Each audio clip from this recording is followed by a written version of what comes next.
I believe that this gospel has an extraordinary teaching for us. John the Baptist is in prison at this time, and he calls two of his disciples and he sends these two to Jesus to ask, "Are you the one who is to come?" This is also recorded in Matthew's gospel, but curiously enough, it does not appear in Mark. Mark is the earliest of the four gospels, and does not appear in John. However, it has a very powerful teaching. John the Baptist, who was the one sent to announce Jesus, he was the one who was confirmed in his mission.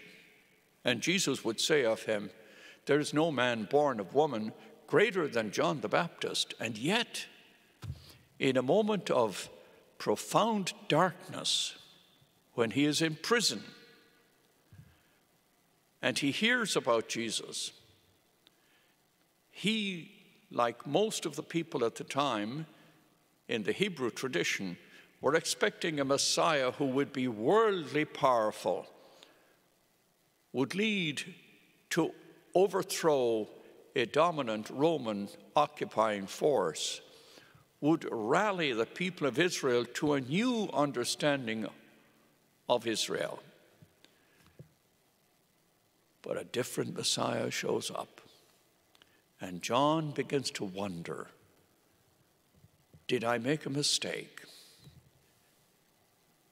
Did I mortgage my life on something that proved to be untrue? Did I make a great sacrifice, dedicate myself, and find out it was a mistake?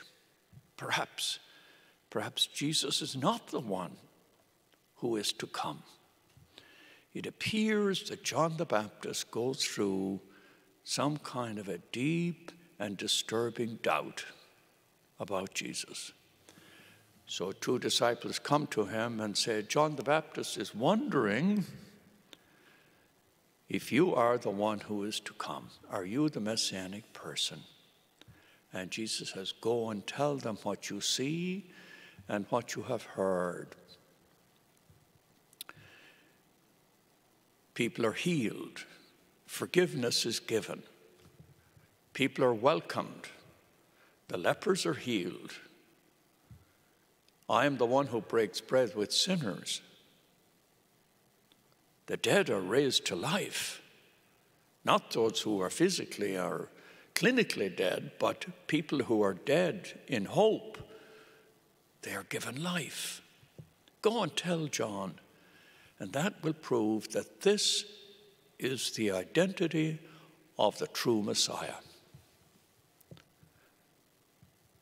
We have to reflect on that. It's an extraordinary statement of the identity of Jesus and the confirmation given to John the Baptist that indeed the one he believed in, the one he pointed out, was indeed the Messiah, the one who is to come. So what does this mean to us? How do we make this messianic Jesus present in this age? It's an astounding thing that in the richest country in the world in which we live, there are children going hungry. There are people lined up in giving banks all over our country seeking food.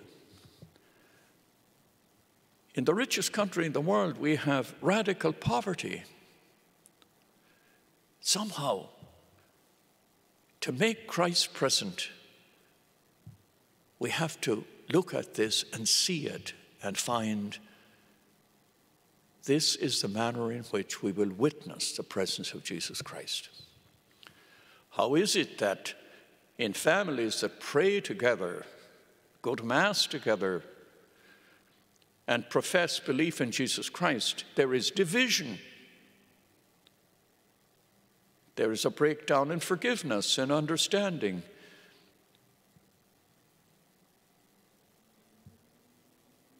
a breakdown in generosity. How is it? How shall we witness Jesus Christ, the one who is to come, who has already come to us? How shall we open ourselves up to say, we are the ones who will heal, give sight to the blind, preach the good news to the poor? How shall we preach the good news to the poor? How shall we make them understand that we live in a messianic age? We are people of faith. We are people of forgiveness and generosity and goodness. We are people of healing, of unity. That's the teaching of this word. It's a very powerful teaching, especially at this time of the year and in the circumstances in which we find ourselves. We will get through this virus. The vaccine, whatever the scientists and our good behaviors will allow us to find our way through the crisis of COVID-19. However, in the process, will we witness Jesus Christ more powerfully? That's the question. That's the question which comes from this gospel. As we're going through this difficult time, and all the reverses and how our lives have changed and our lifestyle has been interrupted, is it possible that in this time of challenge and difficulty, that we are called in an exceptional way to witness the one who is to come, to say, we are here to proclaim that Jesus Christ has died and has arisen, and we are here to say, the Lord is among us. Amen.